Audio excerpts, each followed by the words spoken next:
Então vamos começar. Nara, ore por nós para a gente começar essa aula. Amém. Vamos abaixar nossas cabeças, pedir o Espírito Santo que nos conduza nesse momento. Ontem à noite eu estava meditando, é, ele falou muito claro no meu ouvido para deixar fluir a oração de hoje. Clamamos nessa hora o sangue de Jesus, preciosíssimo sangue de Jesus, nessas vidas que estão aqui, Senhor. Restaura, cura, liberta. Declaramos em nome de Jesus, sabedoria, discernimento ao ouvir a palavra de hoje, em nome de Jesus. Amém. Amém. Amém, gente. Vamos então aqui começar. Mas antes disso, nós já passamos da metade do caminho, né? Então é importante que a gente entenda se todo mundo até aqui está alinhado, se existe alguma dúvida, né, daquilo que já foi falado até aqui. Porque se houver, eu queria que a gente tivesse a oportunidade de estar alinhando se ficou alguma dúvida, senão a gente seguir daqui para frente. Alguém quer comentar alguma coisa? Alguém quer falar alguma coisa que a gente possa estar respondendo? Ou nós podemos seguir? Então vamos seguir, ok? Qualquer coisa a gente vai alinhando aqui. Hoje nós vamos falar um pouquinho sobre a mesa dos pães. É importante que a gente entenda que para nós chegarmos aqui na mesa dos pães, nós falamos sobre várias partes, né, já do tabernáculo, com uma perspectiva de fora para dentro, né? E aí nós começamos a falar desde lá do início sobre a edificação da casa de Deus, né? Sobre o que a gente sabia sobre o tabernáculo.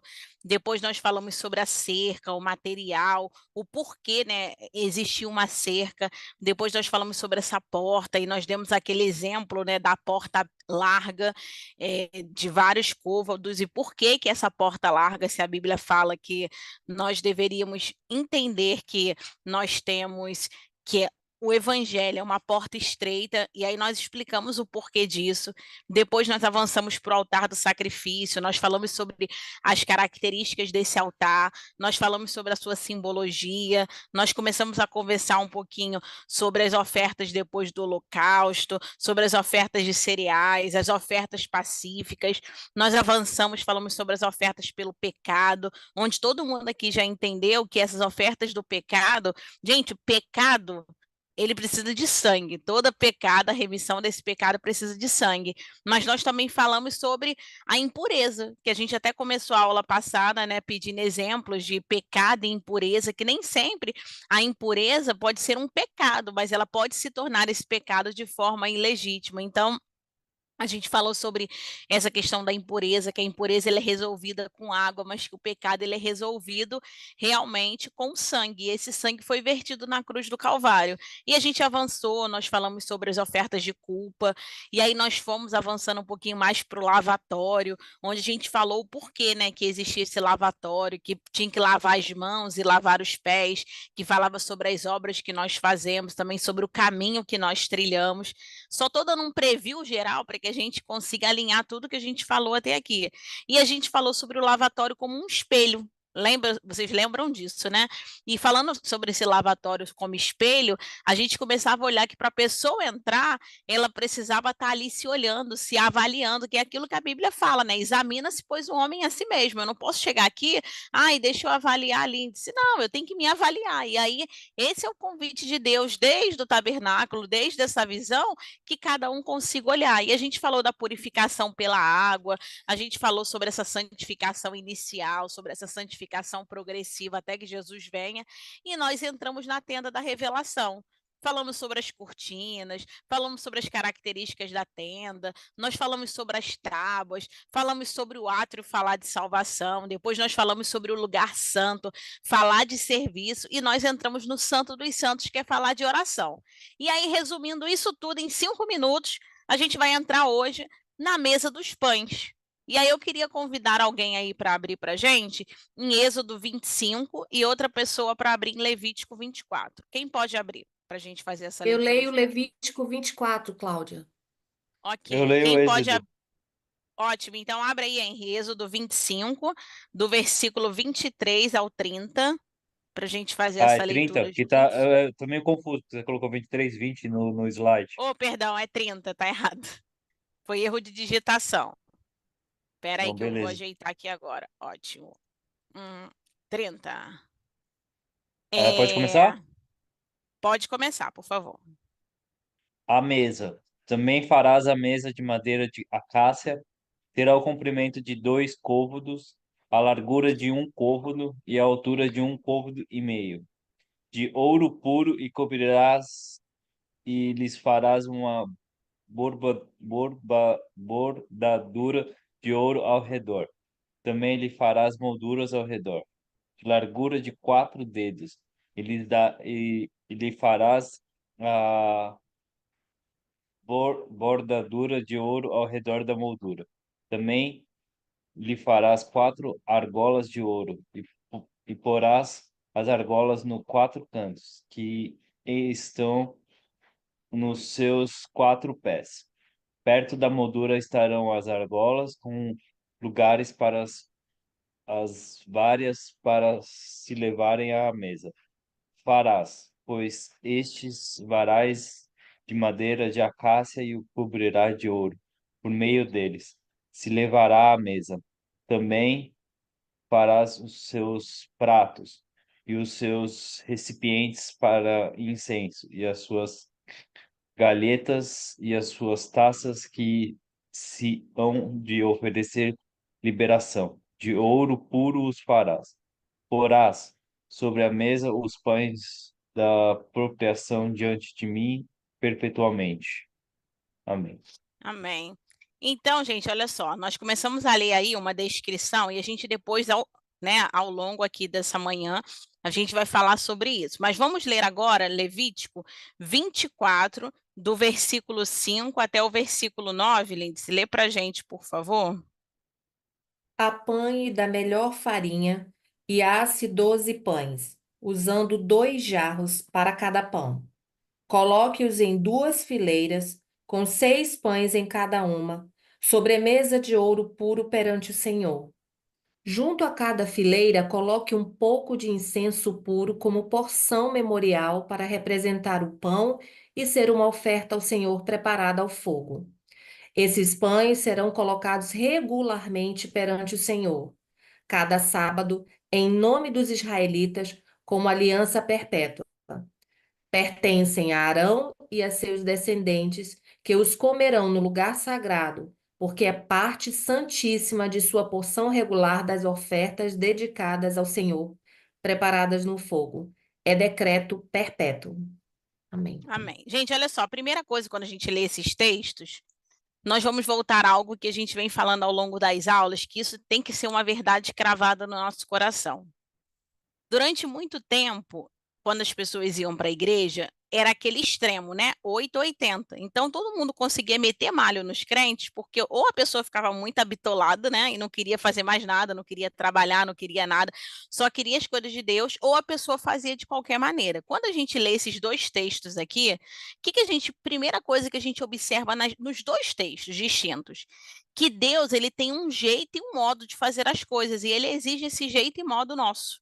Então, a gente precisa entender que tudo aqui que a gente está trabalhando, e isso é maravilhoso, porque eu vejo que nós somos um grupo aqui, que é um grupo conciso, que é um grupo responsável, que tem horário. Mas por quê? Porque as coisas de Deus requerem ordem e decência. E a gente olha aqui pelo texto, né? Deus falando, ó, é desse jeito, eu quero nessa fileira, eu quero esse incenso, eu quero dessa forma, os pães vão ser colocados nessa frequência. Por quê? Porque as coisas de Deus existe um processo. Eu sei que essa palavra é horrorosa para a gente, principalmente para nós que queremos fazer a nossa maneira, mas nós precisamos ter essa consciência que sobre tudo aquilo que Deus nos exige, né, e pede de nós como filhos, existe um processo para ser feito e a gente tem que ter isso claro, porque às vezes quando a gente lê com olhos naturais ou carnais, a gente começa a pensar assim, nossa, mas é muita riqueza de detalhes. Não, é porque Deus, ele é alguém criterioso e é alguém que exige de nós uma vida. Todas essas lições que a gente já falou até aqui, a gente fala sobre santidade, porque a palavra de Deus deixa claro que sem santificação, ninguém verá o Senhor. Então, existe um processo de santificação e por isso que tantos detalhes. E aí nós vamos avançar aqui agora para falar um pouquinho sobre a presença de Deus, né? Quando a gente fala, gente, que a gente vai olhar lá a palavra proposição, que tem algumas versões que falam, no hebraico, panim significa presença. A gente precisa entender que quando a palavra de Deus está falando ali, que algumas versões já falam presença, já foi traduzido direto para presença, mas outras falam proposição. Ela está falando sobre a presença de Deus. Então a gente tem que ter isso muito claro para na hora que você lê, você entender o que esse texto está falando. E aí a mesa, ela fala de comunhão. É onde o homem e Deus se encontram. E aí eu queria abrir uma pergunta aqui para vocês opinarem sobre essa questão da comunhão. Onde que essa presença hoje, onde que essa comunhão acontece, na opinião de vocês? Essa é uma mesa real? Não é mais uma mesa real, todos nós sabemos. Mas como que se dá essa comunhão? E aí, Eduardo, o que que você acha? Que você está aqui na minha frente?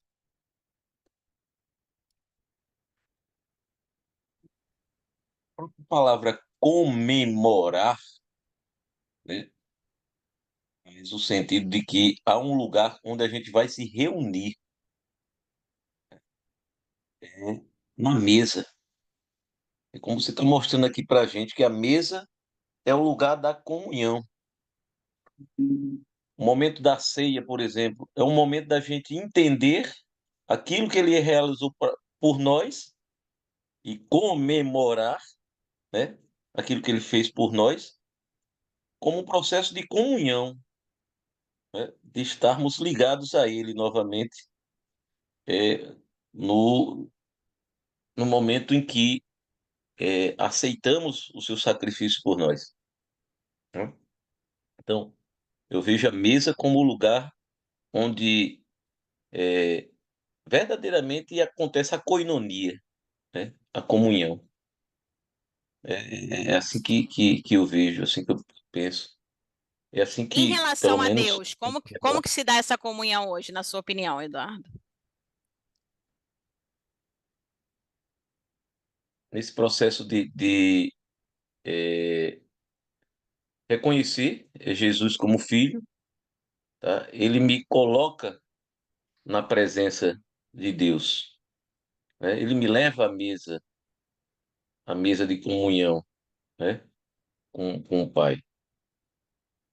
Isso através de Jesus e através da sua palavra. Ótimo, então tá bom. Mas quem? Deixa eu ver aqui. Milene, que está aqui na minha frente. Você quer comentar? Eu acho que a comunhão seria você e Deus, só, né? Comunhão, e com o corpo de Cristo. E depois, transcendendo o que você recebe de Deus, você transcende com o corpo de Cristo, você transcende com os outros demais, não? Sim. Mais alguém gostaria de comentar sobre isso? Senão eu vou pedir o Marlon, que aí o Marlon vem metendo o pé na porta e a gente não consegue. Cláudia, Eu, Mas, sim, sim, Henry, depois a Simone fala. Ou Gleice, né, que eu abriu. vejo que hoje em dia acho que essa comunhão tá sendo muito presente nas igrejas de domingo. E em casa deveria ser na mesa de casa, com a família, discipulando. Sim. Que é aquilo que a palavra de Deus fala, né, sobre os filhos, que a gente vai no caminho ensinando. É em todo tempo a gente vai ensinando. E é realmente sobre isso. Gleice, você quer comentar que você abriu? então, mesa para mim é relacionamento, né? Colocar. Acho que a gente leva tudo para a mesa, né?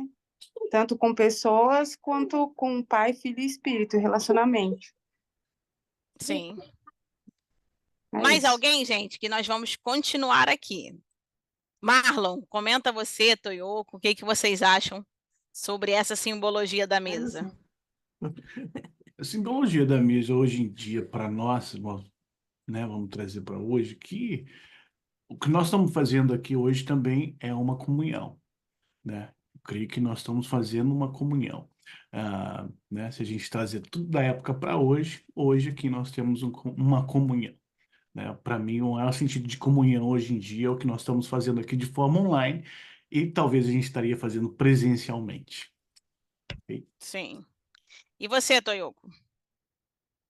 A gente estava falando justamente sobre isso. A gente estava um olhando para o outro, falando, a comunhão é aqui, a gente junto, né, ter essa presença e tá, como a gente também falou, de tá levando isso para casa, né, no relacionamento aí, marido, esposa, família, essa comunhão.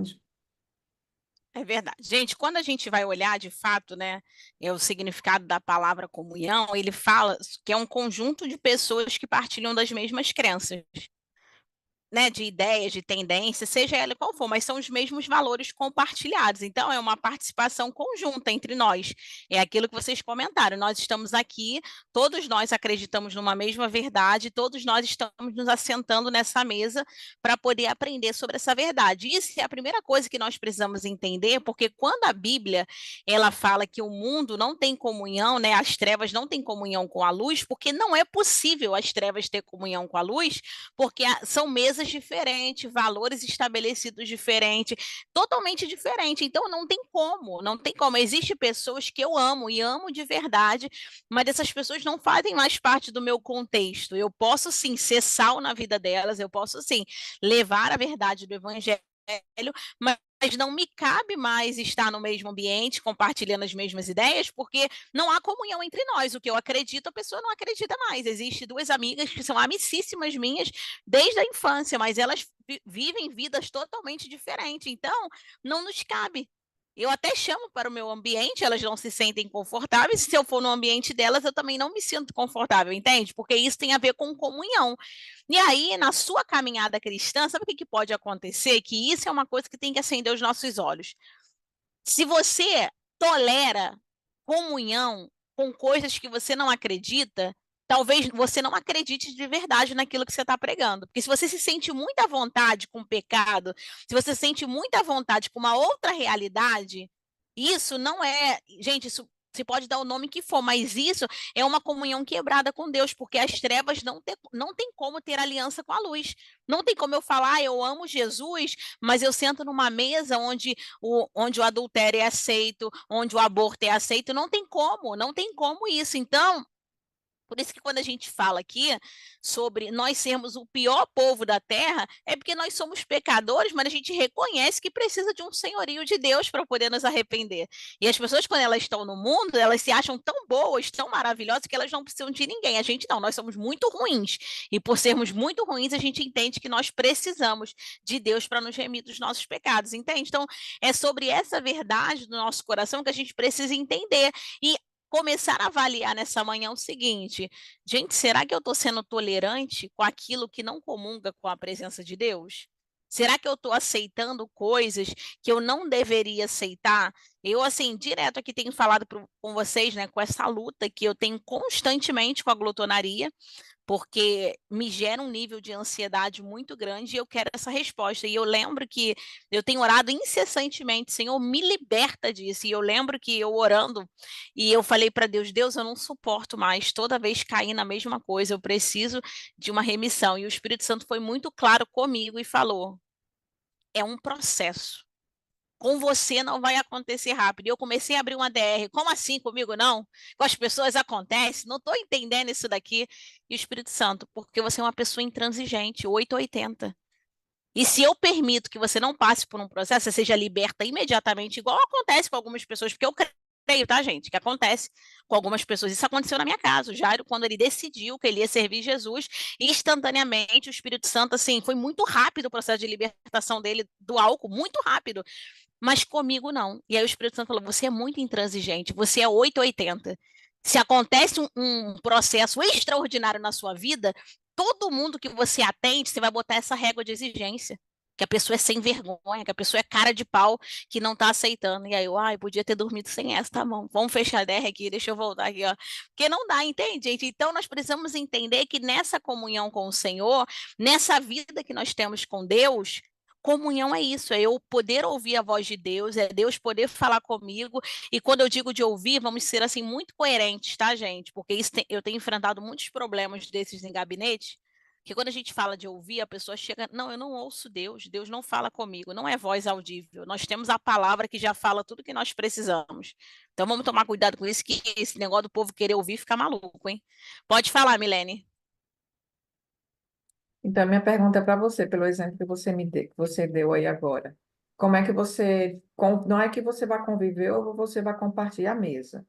Então, você exclui essas amizades, você excluiu essas amizades do seu Não, ciclo, ou você deixou de não. falar? Não, de forma nenhuma, sendo que eu estabeleço muito bem limites. Elas frequentam minha casa, elas frequentam o meu ambiente, e eu que não frequento os delas. E deixo muito claro que são valores diferentes. E eu sempre pergunto: vocês se sentem à vontade aqui? Muito, aqui é muito bom, a presença é bacana, a gente brinca, a gente ri, a gente faz churrasco, a gente passeia, mas para mim não é confortável em um ambiente que as meninas estão com short que é o tamanho da minha calcinha. Não é confortável para mim ir para um ambiente que é o seu ambiente, eu respeito, que senta, abaixa, esfrega. Não dá para mim, não faz sentido. Mas vocês se sentem bem aqui? Sentem, então são bem-vindas. Até porque a Bíblia fala que nós somos o sal, nós somos a luz do mundo. Se elas não tiverem acesso a isso, dificilmente vai haver uma conversão.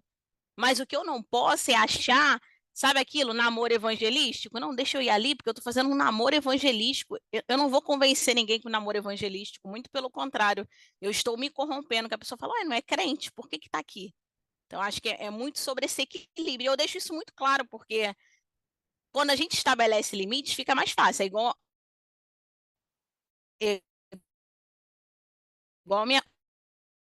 a nossa família, minha e do Jair. Eles não são cristãos. Mas A Cláudia tá com no problema com nosso a ambiente, internet? no Ou nosso é por... habitat, não tem sido nosso habitat natural. Opa, eu tô aqui. Me ouvem? Tá Não? ruim, tá falhando o teu áudio. É, sua Eu voltei? internet. Vamos orar pela sua internet aí. Vamos orar. É porque eu não tô em casa, eu tô na casa da minha cunhada em Praia Grande, e aí tá, a internet aqui é meio complexa. Essa E aí o que última parte que acontece? tu falou ali da família, de vocês, não deu para ouvir nada, ficou Então totalmente vamos lá. travado. Só voltando. A minha família do Jairo, eles não são cristãos. Mas no nosso ambiente natural, no nosso tempo de comunhão, que acontece, porque nós somos famílias, tá, gente? Então a gente não é esquisito, né? Vai viver sozinho. Como família, a gente recebe e a gente também visita. No caso aqui, hoje nós estamos na casa da minha cunhada e o meu cunhado, ele bebe. E tá tudo bem, mas quando nós estamos aqui, eles não bebem, porque existe um nível de respeito, um nível. Não, olha, eu posso segurar, não vou morrer se eu não beber, mas enquanto vocês estiverem aqui, eu não bebo. Enquanto vocês estiverem aqui, eu não falo palavrão. Enquanto vocês estiverem aqui, não tem música esquisita.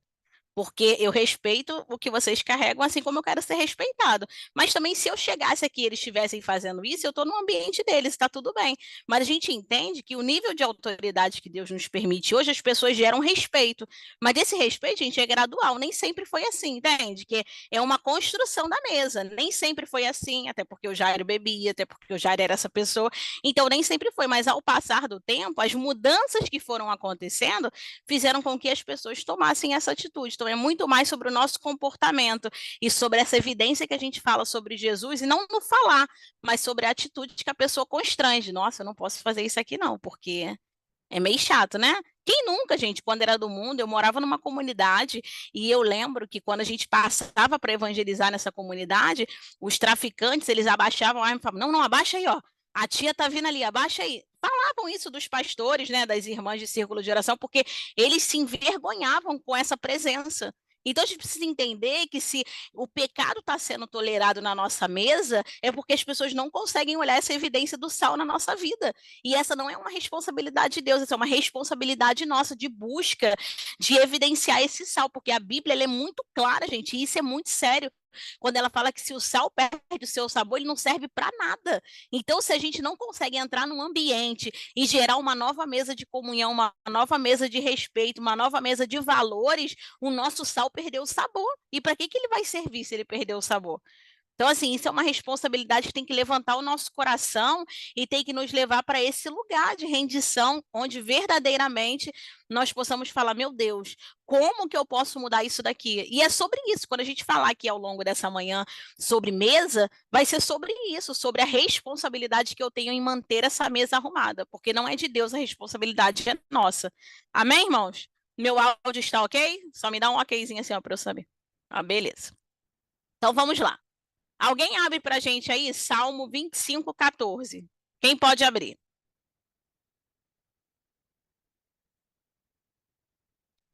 Vamos lá, lembro. ó. Ok. A comunhão, ela só pode acontecer entre gente semelhante, tá? Então lê pra gente aí, por favor. A intimidade do Senhor é para os que o temem, aos quais ele revelará os segredos da sua aliança. Amém. Gente, olha só. A Bíblia ela fala que nós somos semelhantes, né? Nós somos imagem e semelhança de Deus. Por isso que nós podemos ter essa comunhão com Ele. Por mais que algumas pessoas, mãe, pai de pet, com todo respeito, tá? Quer me dizer que vocês se comunicam com Ele, que eles respondem, que eles olham. Não é uma verdade, que nós não somos semelhantes, tá bom? Por mais que eles sejam lindos, feitos pelo Senhor para enfeitar o mundo, não há comunhão entre nós e eles. Só entre semelhantes. Por isso que nós podemos ter essa comunhão com Deus.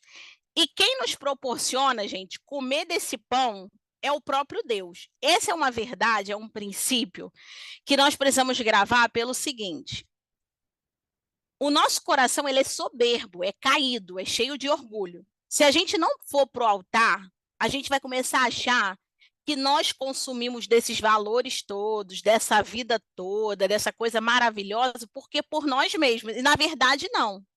Nós só podemos viver isso porque antes nós fomos alcançados pelo Senhor. E quando a gente é alcançado pelo Senhor, nós podemos participar, gente, disso. Ele nos proporciona. Então a gente precisa entender que até para buscar Deus, o próprio desejo vem de Deus. Vocês entendem isso? Isso faz sentido para vocês? Nós, por nós mesmos, não podemos nos salvar. Nós, por nós mesmos, não acordamos de manhã e falamos: nossa, hoje eu acordei com a vontade de orar 7 horas direto. Não, gente, não acorda. Você acorda com vontade de comer, entendeu? Vontade de passear, ir para a praia. Você não acorda com vontade de orar, de ler a Bíblia. Ninguém acorda falando: uau, hoje eu vou começar um jejum de 72 horas. Não, você não acorda assim. Tua cabeça dói, você fica chateado. Aparece proposta de comida até no chão da sala, né? Brota comida quando você está de jejum. Por quê? Porque até para nós buscarmos o Senhor é o próprio Deus, né, que tem que nos proporcionar viver isso, comer desse pão, participar dessa comunhão. E por isso que nós rendemos graças a Ele, porque Ele olha para a gente, sabe que a gente não presta mesmo, mas fala: não, escolhi vocês. Eu escolhi vocês, um monte de madeira de acácia, me pinicando, botando farpa no meu dedo, mas eu escolhi vocês. Então é a gente entender esse amor grandioso, né, gente? Só que algumas pessoas que são mãe e pais vão entender isso. Os nossos filhos vacilam, a gente fica estressadíssimo, a gente quer matar, mas passou 2 minutos, deu uma tosse, você quer correr para o hospital, porque você não quer que passe por nada. Esse é o Deus que a gente serve, né? Que não vai nos privar das consequências dos nossos pecados, jamais, porque ele não tem aliança com o pecado, mas ele é perdoador, e nós precisamos ter essa visão muito clara de que as coisas velhas já passaram. Esse Deus lançou no mar do esquecimento e ele nos convida hoje a se assentar nessa mesa, entendendo que nada mais do que nós passamos faz sentido para ele. E aí, nós vamos falar agora, né, sobre essas características da mesa. E uma dessas características é o material, que é a madeira de acácia, que nós, né, já conseguimos falar dela várias vezes, que fala dessa humanidade, fala também, né, dessa questão da imperfeição que a madeira de acácia tinha, que não era uma madeira propícia, né, que a gente até brinca que quando olha para a Oliabe e Bezalel, eles devem falar: não é possível, cara, Moisés deve ter surtado, ele não entendeu não, porque ele não entende nada de madeira, que não era essa madeira não faz sentido nenhum. É a mesma coisa quando as pessoas olham para a nossa vida, né, gente? Nossa, a fofoqueira, o ladrão, o adúltero, o prostituto. Não é possível que Deus chamou esse povo. Chamou, gente. Deus nos chamou. E todos nós estamos aqui como parte do corpo de Cristo, entendendo que Deus nos chamou cheio de imperfeição, cheio de pecado nas costas, porque Ele falou: não é sobre você, porque eu vou te revestir de ouro, né? E fala sobre isso. A mesa realmente era cheia de madeira de acácia, cheia de imperfeição, mas como que ela era coberta? De ouro, porque fala sobre a glória e a divindade. E eu consigo olhar, gente, que nós não temos amnésia e a gente não tem problema, né? Não tem problema nenhum de esquecimento, não batemos a cabeça. O que acontece? Nós precisamos entender que a nossa madeira de acácia, a nossa humanidade, ela vai continuar aqui exposta para nós. Nós vamos continuar tendo coisas que nós fizemos no passado que a gente não vai esquecer, mas que a gente precisa lembrar que nós somos revestidos pela glória e divindade de Deus. E quando eu sou revestida por essa glória e por essa divindade, eu vou conseguir realmente entender que não é sobre mim, é sobre Deus.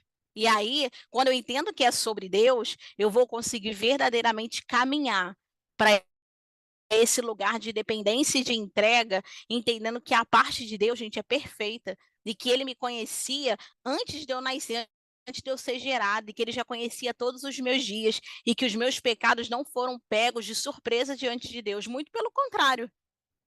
Ele olhou e falou: Nossa, eu sei que a Cláudia vai fazer isso aqui. Eu sei que a Simone vai fazer isso daqui, mas eu escolho que você faça parte da minha mesa. Entende, gente, a preciosidade disso? É você saber, igual Jesus sabia que Judas o trairia, e ainda assim o chama de amigo, e ainda assim o abraça, e ainda assim o faz trazer à mesa. Por quê? Porque ele entende que não é sobre Judas, é sobre ele, é sobre o caráter dele. E assim também, a mesa, ela nos convida a meditar sobre algo. Será que nós estamos sendo empáticos com os outros, né? Porque nós queremos muito essa empatia de Deus, nós queremos muito essa compreensão de Deus pelas nossas quedas. Mas será que quando a gente tem uma suspeita de que alguém vai fazer algo contra nós, ou que alguém vai nos lançar em determinadas situações, será que a gente se comporta como Jesus? Querendo envolver essa pessoa para que talvez haja chance para ela, ou nós somos o primeiro a expulsar ela da mesa? Porque isso acontece, né, gente? Nós somos caídos. Então, que Deus possa nos ajudar a guardar o nosso coração, a não expulsar essas pessoas da mesa, mas trazer para a mesa. Por quê? Eu creio, tá, gente, na visão de Judas é isso. Por mais que Jesus já soubesse, né, o início, meio e fim da história, a gente precisa entender que ele deu a oportunidade para que Judas mesmo reconhecesse, né? E não precisaria ser Judas, poderia ser uma outra pessoa. Eu creio dessa forma, não é que a Bíblia me diz, mas eu creio. Mas eu creio também que é sobre a nossa realidade. Será que nós estamos dando oportunidade para outras pessoas se achegarem à mesa e verem essa realidade que nós já estamos vendo? Ou a gente está expulsando a pessoa, não, tu é muito ruim, sai daqui, quem é bom sou eu. Henry, pode falar. Você comentou de Judas e veio uma questão, né? A diferença entre Judas e Pedro, por exemplo, que Judas empurrou Cristo pro propósito dele, né? E Pedro tava quando Jesus fala, faça de mim, saia desse demônio de mim, porque eu era o demônio possuindo Pedro para que atrapalhasse o propósito de Jesus, né? E veio isso muito forte no meu coração. Sim, porque assim, a Bíblia fala que tudo coopera para o bem, né? Por mais que a gente ache que alguém está nos atrasando, que alguém está fazendo, a gente pode, mas também a gente pode olhar para uma outra perspectiva, né, gente, sem querer meter malha no Pedro, que pensa, você ser tão impactado com a presença como Pedro foi, né? Vamos imaginar isso. Ele foi impactado com a presença de Jesus. Pensa ali, gente, na pesca maravilhosa, né? Ele tá ali pescando, não dá certo. Jesus vem, pega o barco dele, prega e depois fala: vai lá de novo e joga. Cara, eu imagino eu, irada, que deu errado, porque eu sou essa pessoa, irada. Eu não vou, não. Pode parar de bobeira. Agora que eu fechei tudo, não vou. Eu não... Mas Pedro fala: não, tudo bem, eu vou lá. E quando ele vai, ele faz aquela pesca maravilhosa. Gente, ele foi impactado com a presença de Deus. Então eu imagino ele impactado com Jesus, ele não queria perder aquilo. Gente, tá dando tudo muito certo. Então a gente também pode olhar por isso, por mais que a gente saiba, né, que tem essa simbologia de alguém querendo tirar do propósito, mas também tem esse lado da humanidade de Pedro que não foi pego de surpresa por Jesus, né? De que, cara, ele me amou tanto, ele tá tão fascinado com tudo aquilo que ele tá vivendo que ele não quer perder isso. Que, gente, é isso, fala sobre as estações da nossa vida. Quem nunca? Deus falou, Toyo, acabou essa estação. Ai, mas é tão bom aqui, eu não quero acabar. Aí fica, né? Aí a gente fica ali patinando até que Deus tem que vir arrancar a gente, porque não precisa.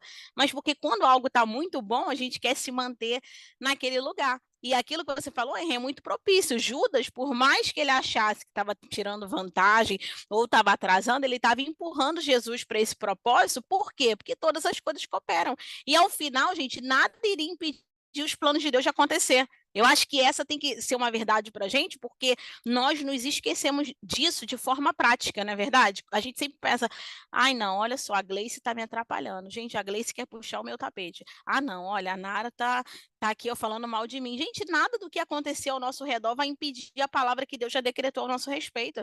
Se Deus falou que tu vai alcançar, pode ser o pastor André ou eu. Se Deus falar que eu vou chegar lá e o pastor André não vai chegar, eu vou chegar, entende? Que não é sobre nível de relevância, não é sobre conhecimento, é sobre a palavra que Deus já liberou ao nosso respeito. E o problema é que a gente está tão olhando aqui para o chão, e em nenhum momento a Bíblia fala sobre chão do tabernáculo. Não fala. Por quê? Porque Deus não quer que a gente fique olhando para essa terra. A gente olha e fala, nossa, se a Toyoko não me promover, eu não vou. Nossa, se a Milene não me der recurso, eu não vou. Nossa, se o Eduardo não fizer isso, eu não vou. E não é sobre isso, é sobre Deus. Se Deus falou, vai cumprir na nossa vida, não interessa. Mas, Cláudia, você não tem noção. Não, eu tenho. Eu tenho que eu estou vivendo isso, eu não tenho noção. Eu falo, meu Deus, eu não dou conta não, Deus. Eu vou surtar, não tem como para mim, mas no outro dia eu acordo, estou bem. Acabou, passou, entende? Que é sobre Deus. Eduardo, você levantou a mão, fale conosco. Falando de Judas aí, me lembrou de um livro intitulado Os Amigos de Jesus, da Casa Publicadora das Assembleias de Deus, da CPAD. É um livro bem antigo ele. E ele faz um relato biográfico de cada um dos discípulos. E cada capítulo desses tem o amigo mais isso, o amigo mais... E tem um capítulo que tem assim, um amigo mais amado. Quem vocês acham que foi o amigo mais amado deles, de Jesus? A gente acha que é João, né? Mas o capítulo fala exatamente de Judas, aquele que, né, ia trair, aquele que, de todas as formas, ninguém quer assumir o papel de Judas na história, né? Mas Jesus, tem até um filme antigo que a gente utilizava para evangelização, o título é Jesus, o filme, era de um grupo especializado mesmo em usar o filme para evangelizar, e uma das cenas é essa. Era o momento que ele está selecionando os discípulos e aparece Judas. Ele chega, abraça Judas, dá um beijo em Judas. Será que ele não sabia que era o cara que ia, né, digamos assim, traí-lo? Sabia, mas em nenhum momento ele rejeitou Judas, ele tratou de forma diferente dos outros, pelo contrário, foi até digno de dar a própria bolsa do grupo, né, para Judas ser o tesoureiro dele, né? Então, teve todas as oportunidades, né? Se Judas teve todas as oportunidades, por que nós não teríamos, não é verdade? Isso Não é mostra o caráter dele, não o nosso, né? E a gente não tem que estar olhando para nós, nem para as nossas fragilidades, nem nossas potencialidades, mas fazer como Pedro fez na tempestade. Só conseguiu andar sobre as águas, né? Mesmo sem ser convertido ou não, com as suas falhas ou não, porque era capaz de olhar para Jesus. Não era olhar da tempestade, nem olhar para, né? Como você bem disse, ele foi impactado pela presença de Jesus. Ele poderia dizer, mas Jesus, dos dois aqui, você pode entender de carpintaria, eu entendo de mar. O mar hoje não está para peixe. Você quer que eu volte lá e vá pescar? Não dá certo, não. Mas ele diz, não, sob a tua palavra, eu vou. Né? Então é tremendo isso, essas revelações são... É o que... Você pode até pensar em desistir de Jesus, mas ele nunca, jamais vai desistir de você. Ele nunca vai desistir da gente. Você pode desistir de tudo, tá? Mas ele não desiste da gente. Isso é que é tremendo, tá? Graças Isso é a o que é Deus. tremendo. Não, é verdade. Gente, isso é tão maravilhoso, né, que a gente olha que se a gente for falar sobre mesa e o que a Bíblia fala sobre mesa, a gente, né, gasta vários dias e dias falando sobre isso. Mas a gente só precisa olhar que a mesa é essa oportunidade de relacionamento. E também quando a gente fala sobre mesa, é a oportunidade de olhar olho no olho. E quando eu olho o olho no olho, gente, você vê ali, né, o pé de galinha, a ruguinha, a falta da maquiagem, a gente olha porque tá próximo. Então, quando a gente fala sobre essa comunhão com Deus, é eu olhar as minhas imperfeições e saber que acima das minhas imperfeições, a minha presença diante de Deus é valorizada. Mesmo quando Deus olha para mim e fala, olha, Cláudia, eu tô olhando aqui tua lista de pecados, hein? Mas na mesa, isso não é relevante. É relevante seu coração, se há arrependimento, se há remissão, se você confessa e deixa, você já alcançou misericórdia e tem espaço na mesa para você. Então, gente, o maior trabalho já foi feito por Cristo na cruz. Não é sobre nós, é aquilo que o Eduardo falou muito bem agora, não é sobre as nossas perfeições ou imperfeições, sobre as nossas habilidades ou não habilidades. É sobre aquilo que Cristo já fez e a oportunidade que ele tem nos dado para a gente se assentar nesse lugar, né? Que é esse lugar que glorifica o nome dele, que é no momento que eu sento na mesa, principalmente na mesa do ímpio, né? Que foi aquilo que a Milene perguntou, principalmente quando eu me assento com o ímpio e o ímpio fala: caramba, você mudou.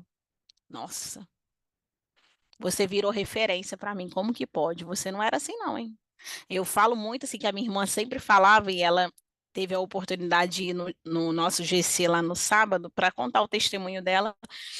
E ela contou, né, que quando ela teve a oportunidade de passar um período na nossa casa, ela passou uns meses morando com a gente por uma dificuldade dela, e ela falou, e ela estava afastada da igreja durante muitos anos, e ela falou: quando eu entrei lá, que eu vi a Dinha e o Jairo, eram outras pessoas.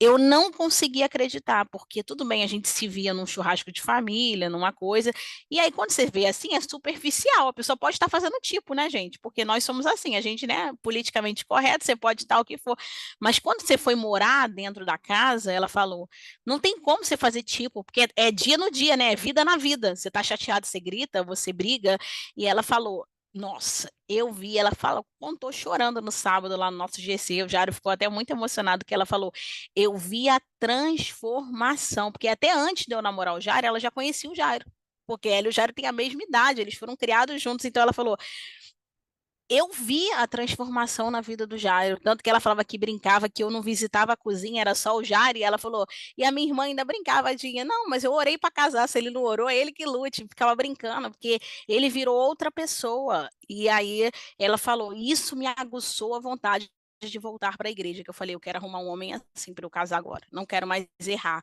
Então, gente, quando a gente olha isso, é essa oportunidade do nosso caráter ser exposto. Claro que ela viu muitas imperfeições, ela viu muitos problemas, e vai ver, porque nós somos caídos, né, gente? Amém? Nós somos caídos, claro que vai ver, né?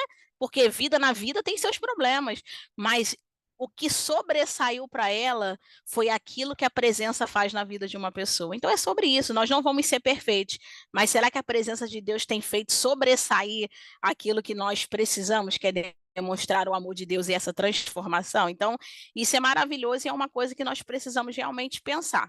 Alguém abre para a gente aí, 2 Pedro 1,4? Lu, você vai abrir? Pode, tá ótimo. Então vamos lá, olha só. Vamos falar agora sobre as perspectivas externas e internas, tá? No ato exterior, vocês lembram que nós falamos, né? Que tudo era de bronze. Por quê? Apontava para o julgamento dos pecados. Já na tenda da revelação, todo objeto era de ouro, porque aponta para essa transformação. Lembra, né, que a gente está falando aqui igual da mesa. Madeira de acácia, madeira de péssima qualidade, cheia de farpa, cheia de problema, revestida com ouro, com a presença de Deus, com aquilo que transforma. Lê pra gente aí, Lu, 1 Pedro, quando você achar 1,4. Tá, já achei. Não, Simão 2 Pedro, Pedro.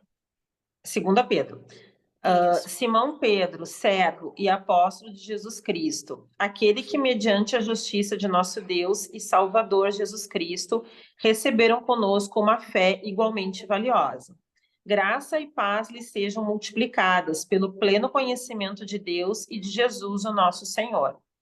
Seu divino poder nos deu tudo de que necessitamos para a vida e para a piedade, por meio do pleno conhecimento daquele que nos chamou para a sua própria glória e virtude. Dessa maneira, ele nos deu as suas grandiosas e preciosas promessas, para que por elas vocês se tornassem participantes da natureza divina e fugissem da corrupção que há no mundo causada pela cobiça. Amém. Gente, então olha só o que ele diz no versículo 4, que ele nos deu suas grandiosas e preciosas promessas para que vocês se tornem participantes da natureza divina. Por quê? Quando a gente fala sobre externo e interno, lá fora existe o julgamento. Sabe quando a pessoa às vezes ela é ímpia, ela não quer entender? Eu comentei com vocês, compartilhei, né, nas aulas passadas de um rapaz que eu estava discipulando, que ele ficou fazendo várias perguntas para mim, efeito mesmo de coach, PNL, eu não sei se eu comentei, mas talvez eu tenha comentado, várias PNLs comigo para eu responder sim tudo, para quando ele lançar o pecado eu responder sim também, porque esse era o jogo dele. Não, Jesus não ama todo mundo? Sim. Jesus não morreu por todo mundo? Sim. Mas olha, eu sou homossexual, Jesus não me ama? Claro que ele ama, ele só não ama teu pecado. Não, pastora, você está errada. Eu não concordo com isso. Jesus, ele me ama. Eu falei, meu querido, é porque eu não posso falar aqui que está sendo gravado o que eu falei para ele, enfim, mas depois eu comento. E eu falei, não, não ama, não ama, não tem como. Ele vai amar você, o teu pecado não. E aí, quando a gente eu chamei, ele faltou o discipulado 2 semanas, na terceira. E aí, querido? Não, não volto agora, eu vou para uma igreja inclusiva, que a Lagoinha não é, não, realmente nós não somos, porque nós não vamos incluir o pecado na nossa vida como algo normal, entende, irmãos? Não é sobre isso. Ele nos revestiu, o Espírito Santo, se ele habita dentro de nós, é ele que verdadeiramente vai nos fazer participantes da natureza divina. A gente não pode fazer parte da natureza divina vivendo uma vida de pecado consciente, onde eu aceitei.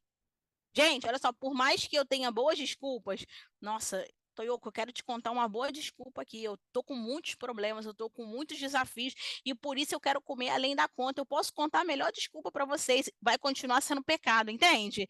Eu posso ter boas desculpas para eu estar exercendo o pecado que eu exerço, mas vai continuar sendo pecado. Então a gente precisa ter essa coerência para que a gente não fique, né, realmente nesse lugar, querendo viver com as migalhas, porque Deus, ele quer nos dar um banquete, gente. Deus não trabalha com migalhas. E esse banquete, dentro desse banquete, compõe libertação dos nossos pecados. E tem gente que vai ser liberta de forma instantânea e tem gente que vai passar pelo processo igual eu, né? Para soberba não subir na cabeça. Então, é sobre isso, é Deus realmente nos moldando. E aí vamos avançar aqui sobre essa simbologia, né? O propósito da casa de Deus não é apenas proporcionar adoração a um Deus distante, mas comunhão com um Deus próximo. Foi o que nós acabamos de falar aqui, gente, sobre essa questão da mesa, a gente conseguir olhar nos olhos, da gente estar de igual para igual, porque quando eu falo de igual para igual, é com muito temor e tremor, tá? Não estou falando que nós somos iguais a Deus, porque nós não somos e jamais seremos. Agora, né? Somente com o corpo glorificado nós estaremos próximos. Mas eu estou falando que Deus não quer que a gente fale com Ele como um Senhor. Ele quer ter esse lugar de Pai, onde a gente consegue olhar no olho, pedir, conversar, confessar, sem achar que é algo muito distante. Ontem eu estava ouvindo um podcast que eu gosto muito, que é do Dizescope, e o Douglas estava contando sobre o processo dele de libertação da pornografia. E ele falou que John Piper conta em um dos seus livros que o pecado, o vício, né, o vício, principalmente o vício sexual, é um problema de falta de fé. Aí eu fiquei meditando naquilo, gente, por que falta de fé? Aí eu fui pesquisar o que John Piper tinha falado e ele deu um resumo depois em um outro vídeo que eu vi, dizendo que por que falta de fé? Porque ele falou assim, você por um acaso se masturba ou assiste filme pornô se tua mãe estiver na sala? Porque ele estava num grupo de 4 homens. E aí não, claro que não, porque ninguém vai fazer isso na frente de ninguém. Então, se você faz isso sabendo que a presença de Deus mora dentro de você e está do seu lado olhando tudo, você não tem fé para acreditar nessa verdade. Porque se você tivesse fé para acreditar nisso, você teria temor de abrir uma pornografia, de tocar seja lá o que for, porque você ia falar, gente, tem alguém aqui me olhando com olhos como chama de fogo. Mas se você não acredita nisso, você é liberal com você mesmo. E eu falei, uau, é sobre isso. Que às vezes a gente é teórico, né? Nossa, meu corpo é templo do Espírito Santo. Não, gente, se eu acreditasse nisso de verdade, eu não queria denegrir a minha saúde, denegrir o meu corpo, comendo mais do que eu preciso, tendo prazeres ilícitos, me machucando, me mutilando, se eu sei que não é sobre mim, é sobre Deus.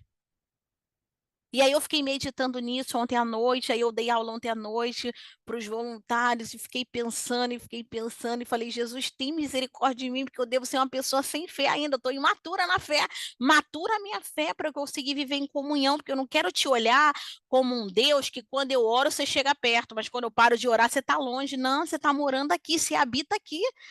É habitação, e como habitação eu preciso ter temor e tremor, gente. E isso tem que mexer com a gente, isso tem que nos fazer chorar. E assim, uma meditação que eu quero levantar para os irmãos, que é a mesma que eu tenho levantado com o Senhor. Gente, os nossos olhos estão muito secos, a gente chora em filme romântico, mas não chora na presença de Deus. Os nossos olhos estão muito secos, a gente não consegue ter arrependimento genuíno, a gente não chora. E eu não estou falando aqui de sede de emoções ou vitimismo, não, gente. Estou falando de chorar na presença de Deus, pedindo a Deus ajuda sobrenatural daquilo que a gente não resolve sozinho. E será que realmente a gente tem comunhão para isso, para relacionar, para conversar? Eu tenho uma liderada que ela é uma líder em treinamento, que eu estou treinando uma mulher de Deus. E quando eu comecei a discipular ela, mais ou menos há uns 7 meses atrás, preparando ela para esse tempo, ela falou: Cláudia, eu não consigo orar mais de 10 minutos. Falei, porque você não tem intimidade com Deus? Eu tenho, eu sou batizada no Espírito Santo. Falei, tem nada a ver, querida. Tem nada a ver isso, não. Você não consegue orar 10 minutos, você tem intimidade? Quem eu não tenho intimidade, eu dou bom dia e boa tarde, mas deixa eu encontrar você, eu sento, bato papo 2 horas, porque eu te conheço. Eu tenho assunto para gerar com você, entende? Gente, se eu chegar aqui, ó, eu posso não preparar slide, eu posso não preparar nada, mas se você me perguntar da Bíblia, eu sei tanta coisa, eu tenho tanta intimidade com a Bíblia, que eu vou ter assunto para falar aqui 3 horas. Pá. Pode não ser algo segmentado, né?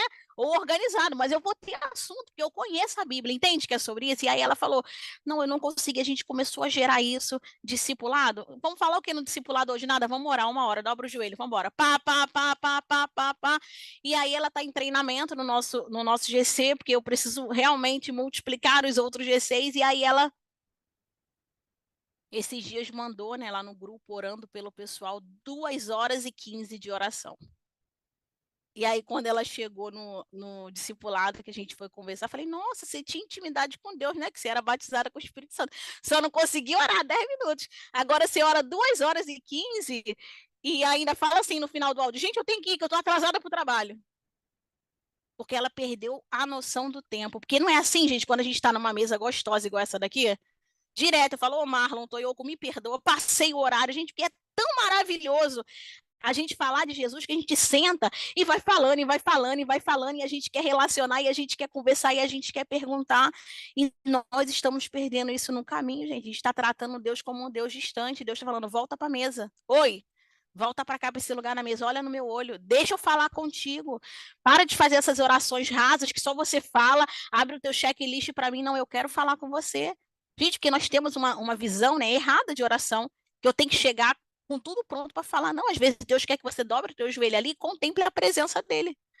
Cláudia, mas eu não tenho nada para falar. Isso é oração também, porque Deus está ministrando em você, está ministrando no teu espírito, está falando contigo, está vindo insight que tu fala, eu não sei de onde, eu sei, é o Espírito revelando. Então é a gente ter essa percepção do que é comunhão, e a mesa nos chama para esse lugar. Amém, gente? Talvez não fosse essa a tua expectativa sobre mesa, mas essa é a expectativa da Bíblia sobre mesa. Então a gente tem que amadurecer sobre isso. E aí vamos seguir aqui. Olha só, rapidinho. Uma pessoa Gênesis 1:26, uma pessoa João 4:23 e uma pessoa 1 Coríntios 6:17. Vamos lá. Deus faz o homem semelhante a si, né? Como nós falamos, só há comunhão entre os semelhantes. Então, nós vamos ler aqui sobre o que a Bíblia fala sobre isso. Quem vai abrir Gênesis 1:26? Eu. Falo. Então Calma aí. Não, pode ir, Albaniza, vai. Albaniza. Gênesis 1:26, João 4:23. Quem vai abrir? E disse Deus, posso ler? Pode ler. E disse Deus, façamos o homem à nossa imagem, conforme a nossa semelhança, e domine sobre os peixes do mar, e sobre as aves dos céus, e sobre o gado, e sobre toda a terra, e sobre todo réptil que se move sobre a terra. Amém. Então, gente, ó, faça o homem à sua imagem, conforme a sua semelhança. Então, não tem esse assunto, tá? Para com esse papo furado. Eu não consigo orar, Cláudia, porque, sabe, esse espírito de Deus é algo distante. Não, você é imagem e semelhança. O teu espírito está pronto, a sua carne é fraca para as coisas de Deus, então você vai ter que lutar até a sua carne ser convencida de que você precisa estar nesse lugar de oração e nesse lugar de comunhão. João 4:23, quem pode ler? No entanto, está chegando a hora, e de fato já chegou, em que os verdadeiros adoradores adorarão o Pai em espírito e em verdade. Esses são os adoradores que o Pai procura. Deus é espírito e é necessário que os seus adoradores o adorem em espírito e em verdade. Amém. 1 Coríntios 6:17. E aí, meu povo, quem pode, senão vou abrir aqui. Entretanto, aquele que se une ao Senhor é um só espírito com ele. Amém. Gente, olha só. Quando a Bíblia fala sobre adorar em espírito e em verdade, a gente está falando de adorar de todo o coração. Mas como que a gente vai adorar a Deus de todo o coração? Só com a ajuda do Espírito Santo. Foi aquilo que a gente falou. Até para a gente adorar a Deus, a gente precisa do próprio Deus. Nós não temos essa capacidade natural de fazer por nós mesmos. Então, que a gente possa entender isso. E por nós sermos semelhantes, nós vamos conseguir nos tornar um com Ele, porque Ele já fez todo o papel que precisava ser feito e agora vai depender da nossa correspondência. Vamos lá, uma pessoa abre para a gente 1 Coríntios 1:9, outra 1 João 1:3, outra pessoa João 6:31. Por favor. Nós fomos chamados, gente, à comunhão. Então, olha o que a Bíblia vai falar em 1 Coríntios 1:9. Quem abriu? Deixa eu abrir aqui. Deus é fiel por meio do qual fostes chamados à comunhão do seu Filho Jesus Cristo, nosso Senhor. Amém. 1 1:9. João 1. Não, 1 João 1:3. Vimos e Proclamamos o que ouvimos. vimos. Opa, Pode ler. Lê, pode ler. Proclamamos o que vimos e ouvimos, para que vocês também tenham comunhão conosco. Nossa comunhão é com o Pai e com o seu Filho Jesus Cristo. amém. E aí ele diz assim, ó, no versículo 4, que escrevemos essas coisas para que a nossa alegria seja completa. Gente, ninguém consegue ser completo ou alegre, né, na sua plenitude, se não tiver comunhão com Deus. A gente olha, eu estava conversando hoje de manhã com o Jairo sobre isso, falando, amor, como que Deus, né, tem sido tão didático com a gente em algumas coisas. E eu falo por mim, no sentido de que eu falo assim, Deus, eu quero muito isso daqui, porque eu acho que essa é a resposta para esse tempo. Aí Deus permite, né, que as coisas aconteçam, Deus permite que a gente seja abençoado. E aí, quando a situação chega ou alguma coisa acontece, a gente fala, nossa, essa não é a resposta para esse tempo. E aí Deus fala, não, mas não era, eu só te dei para expor o teu caráter, para você entender que a minha vontade ela é boa, a minha vontade ela é perfeita, a minha vontade ela é agradável, por mais que a minha vida seja incômodo. E aí, quando a gente vai entender, gente, quando a gente vai entender de forma clara o que a palavra de Deus fala, nós estamos fazendo um estudo aprofundado das cartas de Pedro. E a carta de 1 Pedro, ela é maravilhosa, mas ela é aterrorizante para o nosso tempo. Qual é o problema do terror dela?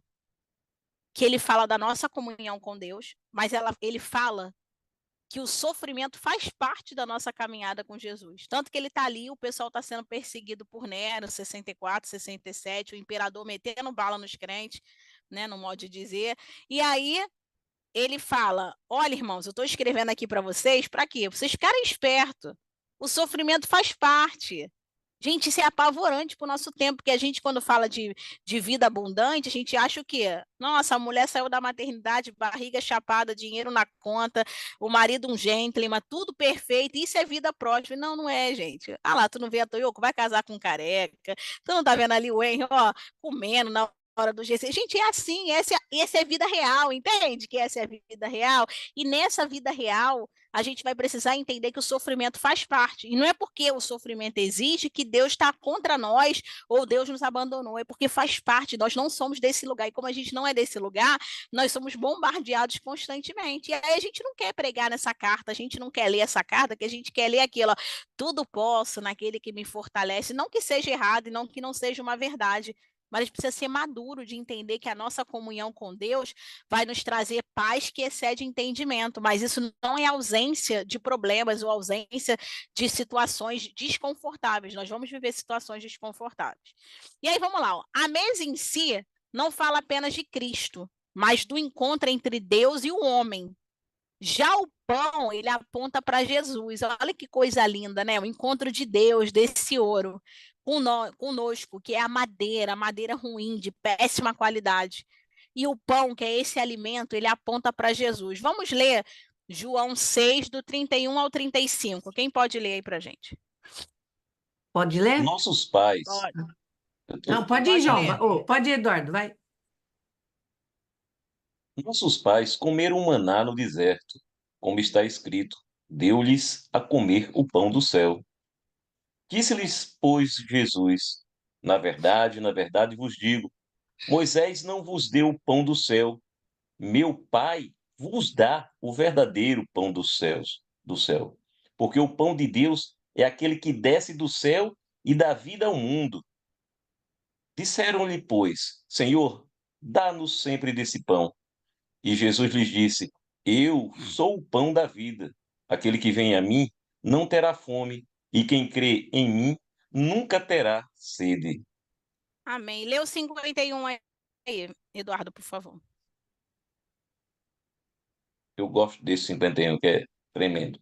Eu sou o pão vivo que desceu do céu. Se alguém comer deste pão, viverá para sempre.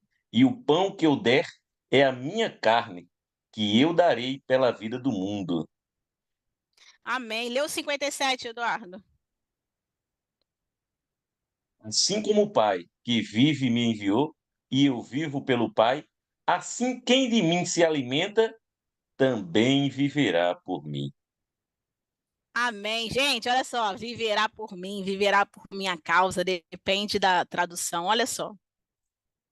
Se a gente for falar às vezes, né, para uma pessoa que está fora de Jesus, que ela ainda não entende, ela não vai conseguir compreender por que que nós fazemos certas coisas e aceitamos certas situações, não é verdade? Nossa, por que que... Já me perguntaram uma vez, Cláudia, por que que você gasta dinheiro? Você mora distante da igreja agora, você gasta dinheiro 3 vezes por semana para servir de forma gratuita. Então você paga para servir porque tem combustível.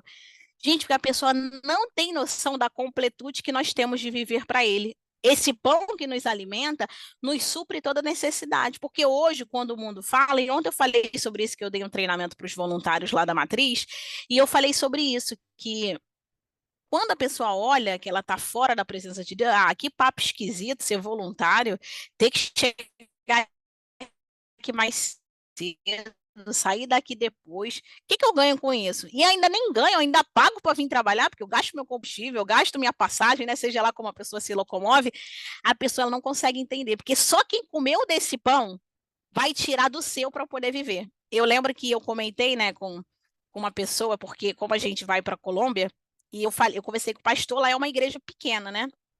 Eu falei, não, pastor, a gente vai levar os livros para o curso. Em nome de Jesus, esse livro vai estar traduzido.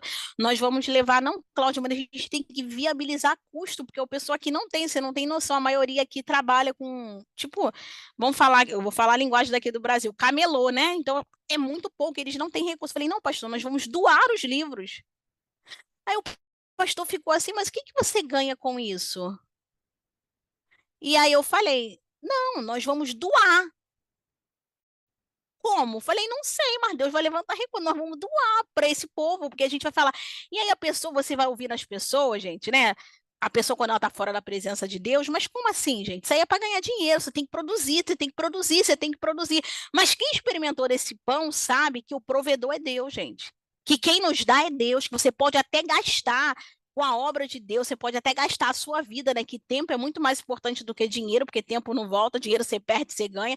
Você pode até gastar a sua vida, mas no final você vai estar completo. E às vezes o mundo, pessoas que têm vários dígitos na conta, ela está procurando o porquê da vida dela e não consegue. Então a gente tem que se sentir agraciado por Deus de sentar nessa mesa, de comer desse pão, de poder nos desprender daquilo que o mundo julga importante e falar, nossa, eu sei o que é importante, o mundo não sabe. E aí vamos lá. Um voluntário aí para poder abrir Levítico 24 e o outro para abrir Apocalipse 5:8. O pão, gente, era para ser comido, né? E a comunhão é a soma do pão com o incenso. Lê para a gente aí alguém Levítico novamente, 24, do 5 ao 9, por favor.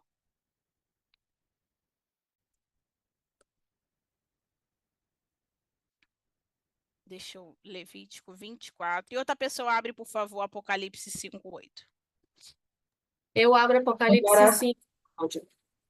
Pode ler, tomarás Levítico. flor de farinha e cozerás 12 pães, usando o equivalente a 2 jarros para cada pão. Em seguida os colocarás em 2 fileiras de 6 sobre a mesa pura que está diante de Yahvé. Sobre cada fileira porás incenso puro. Irás, isso será alimentado, não, isso será alimento oferecido em memorial, uma oferenda queimada ao Senhor.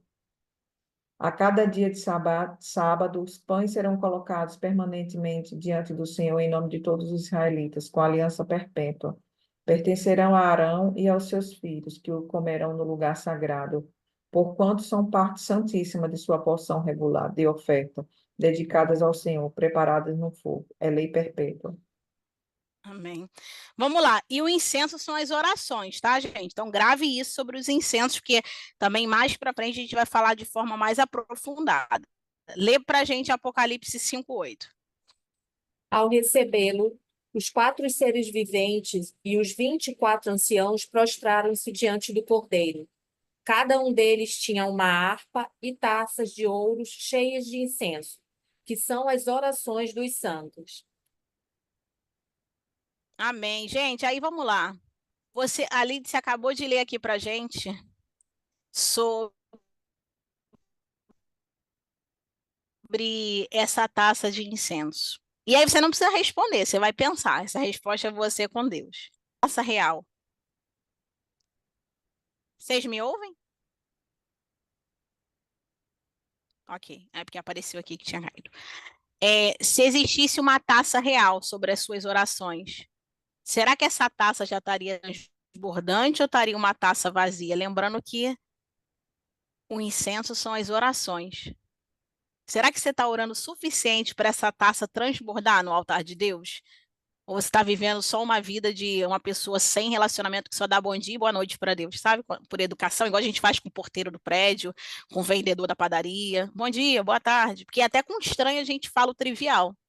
Será que com o nosso Deus também a nossa taça está vazia? E eu me incluo nessa pergunta que todo dia eu falo para o Senhor, eu tenho boas desculpas.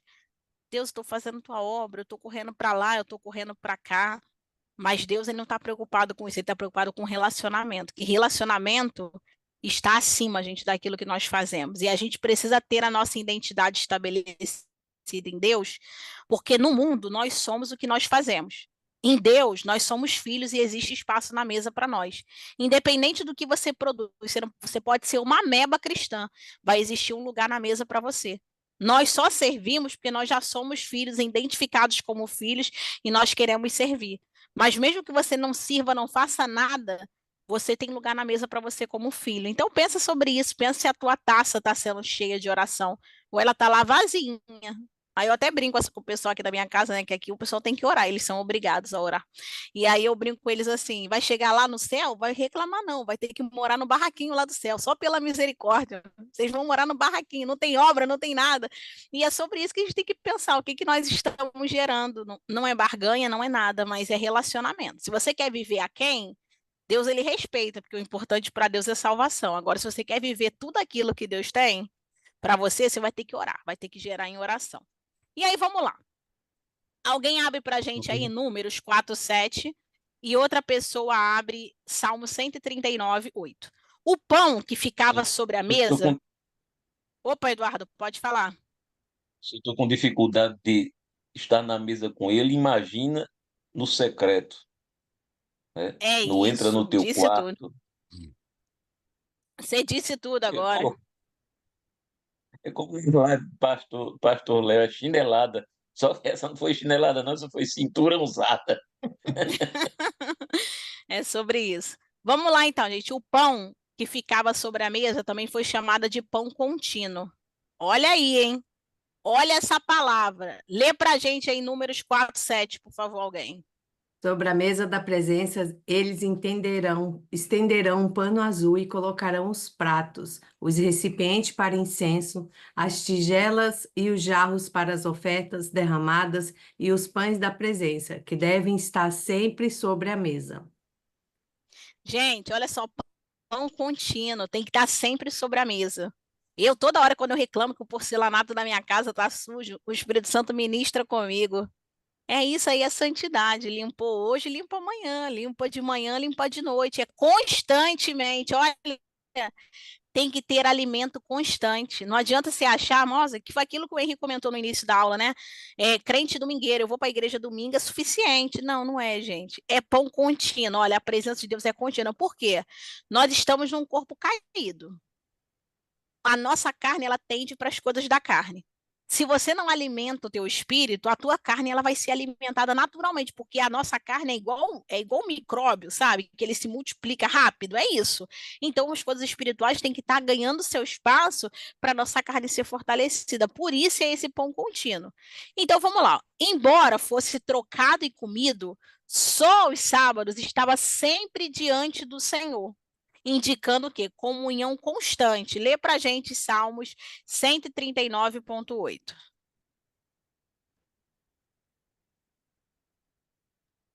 Se Salmos subir ao 130. céu, Pode ler. se subir ao céu, tu aí estás. Se fizer no Senhor a minha cama, eis que tu ali estás também. Amém. Gente, tá entendendo? Ó, comunhão constante. Essa comunhão constante, não importa onde você esteja. Cláudia, mas eu estou numa fase de muito problema. Lá Deus está. Eu estou numa fase de alegria. Lá Ele também está. Eu estou num momento de festa. Lá eu também estou. Eu estou em viagem. Lá também Ele está. Então a gente precisa entender esse significado dessa comunhão constante, independente da situação. Então vamos lá. A mesa dos pães também Esse fala Senhor da aí, ceia. Cláudia, esse Senhor aí quer dizer abismo ou lugar dos mortos. Isso, exatamente. Então vamos lá. A mesa dos pães também fala da ceia do Senhor. Gente, a mesa do Antigo aponta para a mesa do Novo Testamento. Como tudo que a gente vê, né, no Antigo Testamento que aponta para Jesus, essa tem que ser a nossa visão ao ler. A ceia do Senhor, uma pessoa abre para a gente João 6,56 e outra 1 Coríntios 10, do 16 ao 26, por favor. A ceia do Senhor fala de comunhão, fala de também permanecer nele. Comunhão com o corpo e comunhão com o sangue. Lê para a gente João 6,56, quem abriu, por favor. Quem come a minha carne e bebe meu sangue, permanece em mim e eu nele. Amém. 1 Coríntios 10, do 16 ao 26.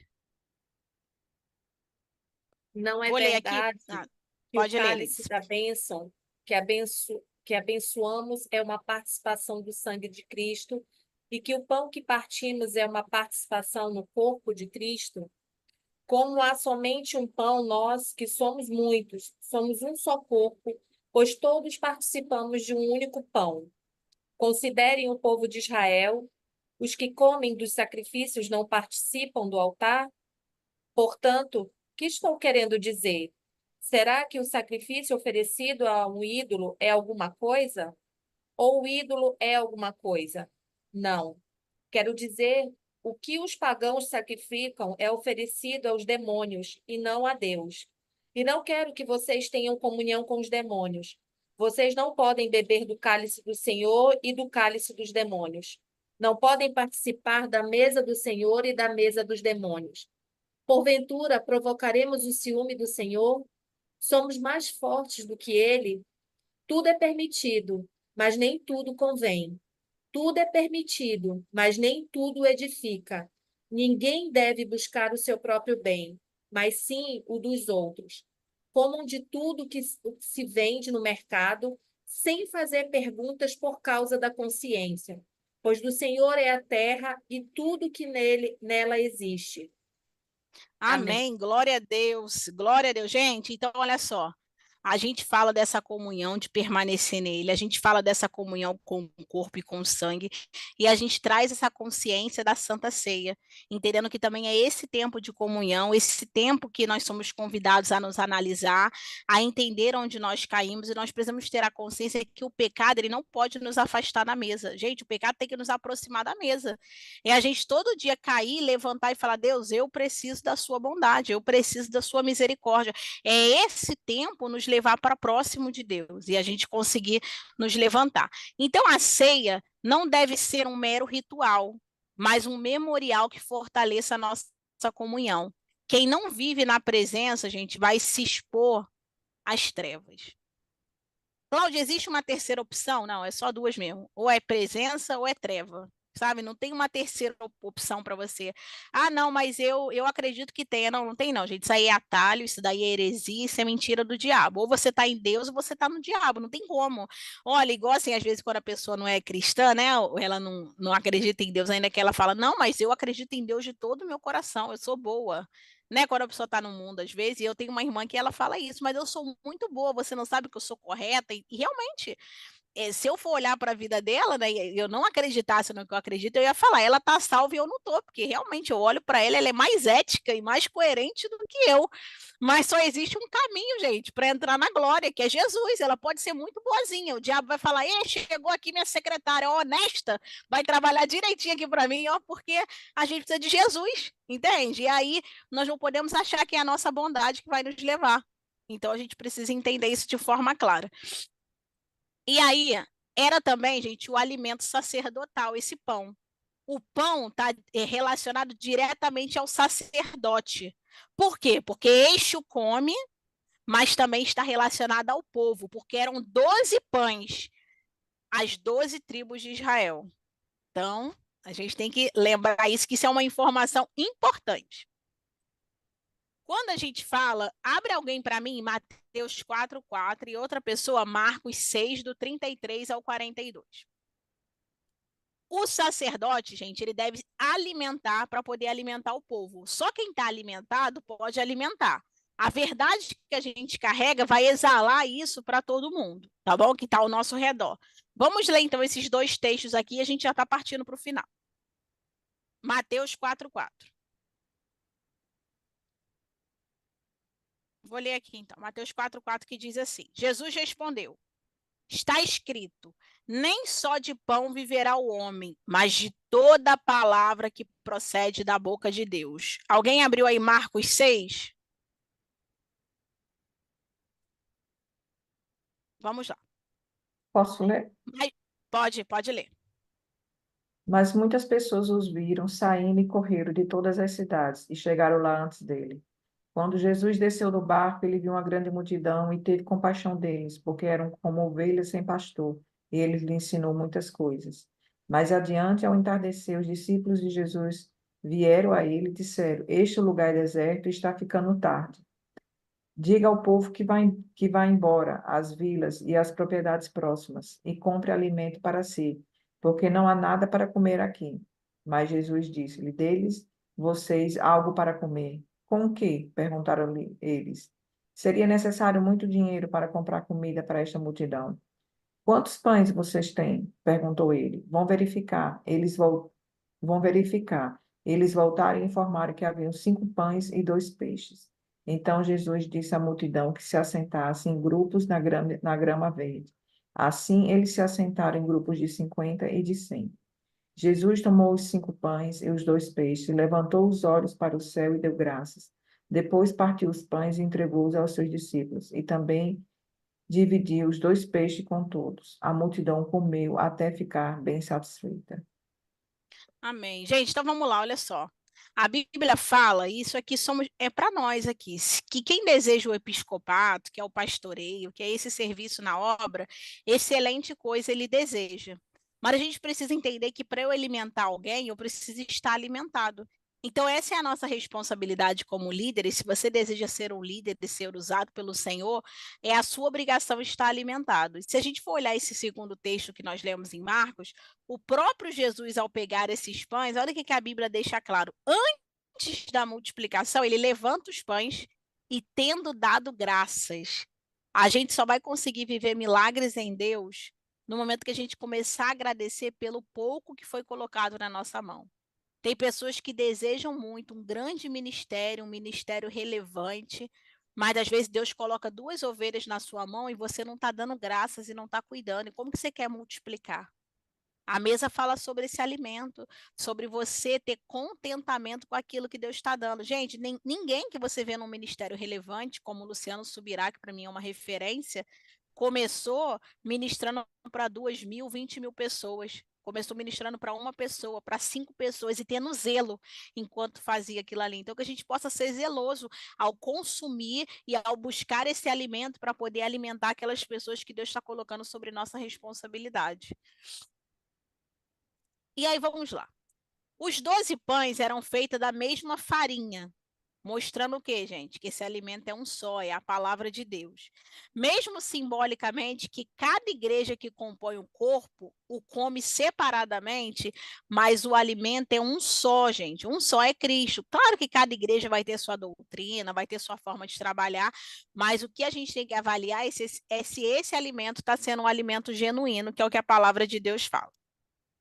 Vamos lá, 4 voluntários. Atos 6, do 1 ao 4, Efésios 6, 18, Cantares 1, 12, 2 Coríntios 2, 14, para a gente finalizar aqui já já.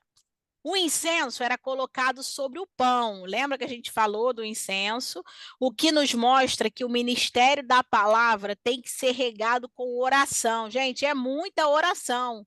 Que eram 12 pães, então era muito pão. Imagina, tinha que ter muito incenso, então tem que ter muita oração.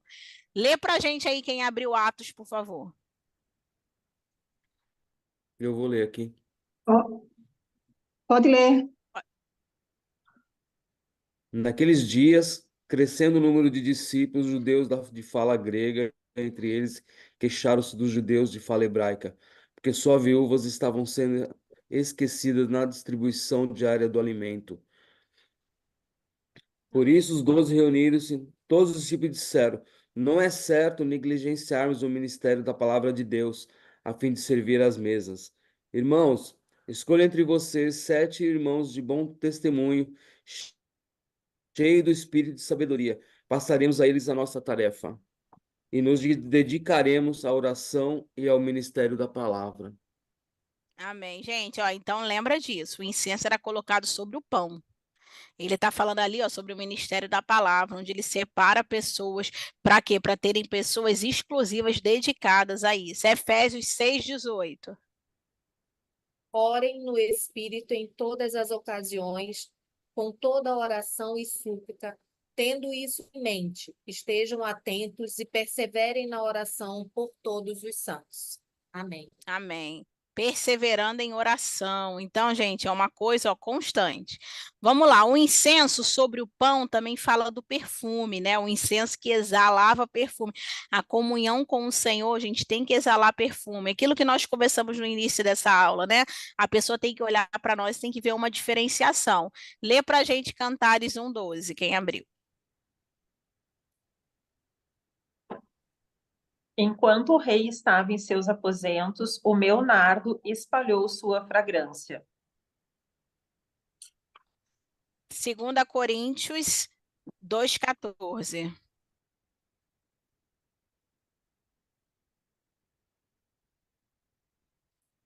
Alguém abriu aí? Se não, vou abrir aqui. 2 Coríntios 2:14, que Mas diz demos assim. graças a Deus, porque Cristo, por meio daquilo que fez, sempre nos conduz em vitória. De modo que agora, onde quer que vamos, Ele nos usa para falarmos aos outros a respeito do Senhor e para espalharmos o Evangelho como um perfume suave. Amém. Ó, na minha versão ele diz: exala a fragrância do seu conhecimento em todo o poder. Graças a Deus. Então vamos lá. A mesa, ela tinha guarnição e moldura. Lembra que quando nós lemos lá no início, ele falava sobre essa guarnição e também falava sobre essa moldura que ela tinha. E diz assim, ó, Êxodo 25, 25. Faça também ao redor uma borda com a largura de 1 palmo e uma moldura de ouro para essa borda. Gente, a guarnição, ela impedia a queda dos pratos, pães e demais utensílios de transporte. Era para essa função. A moldura era meramente decorativa e fala também da beleza da comunhão com Cristo. E aquilo que nós falamos, né, nas outras aulas sobre essa beleza da santidade, né, da obra zelosa que Deus nos chama a ter, que existe uma beleza por trás, existe um resguardo. Na verdade, quando Deus nos convida para essa vida de redenção e de santidade, Ele não está nos chamando para uma vida reclusa e uma vida de dificuldade, não. Ele está nos chamando para uma vida que exala esse bom perfume, entendendo que essa vida em santidade é que nos resguarda. E aí, para finalizar, outros detalhes, olha só. O pão também era chamado de pão santo. E a mensagem simbólica é de que ele exige santidade daqueles que os comem. Então a gente precisa ter isso muito claro, né? Que quem vai comer esse pão da presença de Deus, da comunhão, precisa. Olha o que diz Malaquias 1:7. trazendo comida impura ao meu altar, mas ainda assim perguntam: de que maneira te desonramos ao dizerem que a mesa do Senhor é desprezível? A gente precisa ter muito temor, né, no nosso coração e verdadeiramente pensar se nós estamos querendo levar para a mesa do Senhor as nossas impurezas e nos conformar com essas impurezas. Gente, e assim eu abro aqui para perguntas, se alguém tiver alguma dúvida ou alguma colocação, senão nós vamos orar para finalizar. Alguém? Posso só falar uma curiosidade? Sim? Inclusive, assim, se a gente parar para analisar onde Jesus nasceu, que é Belém, Belém significa casa de pão e remete totalmente a Jesus. Sim. Eu já tinha ouvido isso, Henry, até numa Bíblia de estudo que eu tenho, acho que é na Jeffrey, que ele fala sobre isso, mas eu nunca me aprofundei. Depois eu até vou tentar pensar sobre essas simbologias e analogias que eu acho bacana. Gente, mais alguém? Marlon, finaliza aí. Ok. Joia. Tá joia? Tranquilo, gente? Então vamos orar. Quem gostaria de orar? Lídice, ora por nós para finalizar. Senhor, graças te damos, meu Deus, e te agradecemos, meu Deus, por esse momento tão abençoado, Senhor, que tu nos permite estarmos aqui, Senhor, em teu nome. Que a partir dessa semana que entra, Senhor, que a oração, que a súplica, que a busca perante a Ti, Senhor, seja diária, seja em todos os momentos da nossa vida, do momento em que acordamos e até o momento, Senhor, em que vamos dormir, que Tu resguarde os nossos dias, que em tudo que nós possamos estar fazendo, nas nossas atividades diárias, no nosso dia a dia, nos nossos pensamentos, Senhor, Tu estejas conosco, meu Deus. É essa oração, Senhor, que nós te entregamos, Senhor, nesse sábado, em nome de Jesus. Amém. Amém, gente. Até sábado. Deus abençoe.